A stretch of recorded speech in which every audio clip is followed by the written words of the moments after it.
வணக்கம் மக்களே, சற்று முன் கிடைத்த தகவல் ஒன்றை பார்க்க போகிறோம். தமிழகத்தில் மக்களவை தேர்தல் முடிவுகள் பிறகு திடீர் தகவல். இந்த ஒரு தகவலை பற்றி தான் நாம் பார்க்க போகிறோம். தகவலை பார்ப்பதற்கு முன்னதாக நீங்கள் நம்மளுடைய சேனலுக்கு புதிய பார்வையாளர்களாக இருந்தீர்கள் என்றால் மறக்காமல் நம்மளுடைய சேனலை சப்ஸ்கிரைப் செய்து வைத்துக் கொள்ளுங்கள் மக்களே.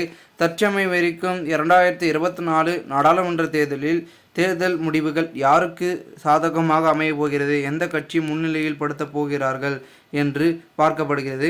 இந்த ஒரு சமயத்தில் இருக்கக்கூடிய பெரும் விதத்தில் இருக்கக்கூடிய நம்மளுடைய முக்கிய அங்கமாக இருக்கக்கூடிய கட்சிகள் திமுக, அதிமுக, நாம் தமிழர், பாஜக என்று பலவிதமான முனைப்பு கட்சிகள் போட்டி போட்டு கொண்டிருக்கும் இந்த ஒரு சூழ்நிலையில் அடுத்தடுத்து யாருக்கு சாதகமாக அமையப்போகிறது என்ற ஒரு தேர்தல் முடிவுகள்.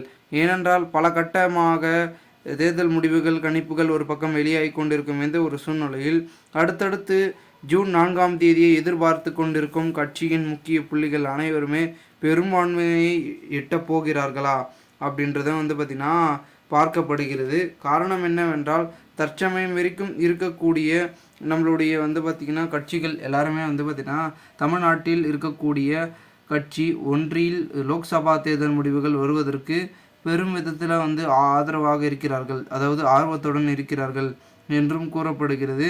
இந்த ஒரு சமயத்தில் மெஜாரிட்டி என்பது திமுகவுக்கு கிடைத்தாலும் சரி, அதிமுகவுக்கு கிடைத்தாலும் சரி, அதனை பார்த்திங்கன்னா பொதுமக்கள் மாற்றமடைய செய்கிறார்களா என்றும் பார்க்கப்படுகிறது. இந்த ஒரு சூழ்நிலையில்தான், அதாவது பெரும் விதத்தை காட்டிலும் தமிழகத்தில் வெறும் 39 தொகுதிகள், புதுச்சேரியில் மொத்தம் ஒரு தொகுதி, ஓகேங்களா, மொத்தமாகவே 543 தொகுதிகள் பார்த்திங்கன்னா இருக்கிறது. இந்தியாவிலேயே 102 தொகுதிகள் முதல் கட்ட தேர்தல் நடந்து இருக்கிறது நிலையில் மாநிலத்தில் 69.71% வாக்குகள் பதிவாகி உள்ளது என்றும் கூறப்படுகிறது. அதிகபட்சமாக தர்மபுரியில் 81.48% வாக்குகள் பதிவாகியுள்ளது.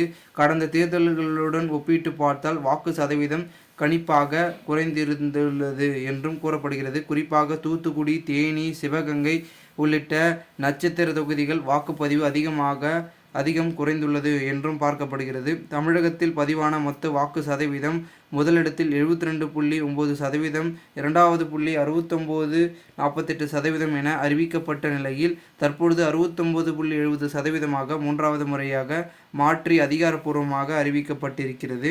இதில் மூலமாக பெரும்பான்மை யார் தொடப்போகிறார்கள் என்பதை நாம் பொறுத்திருந்து பார்க்கலாம். மேலும் இதுபோன்று நீங்கள் அரசியல் சார்ந்த நிகழ்வுகளை தெரிந்து கொள்ள சேனலை சப்ஸ்கிரைப் பண்ணுங்கள். நன்றி, வணக்கம்.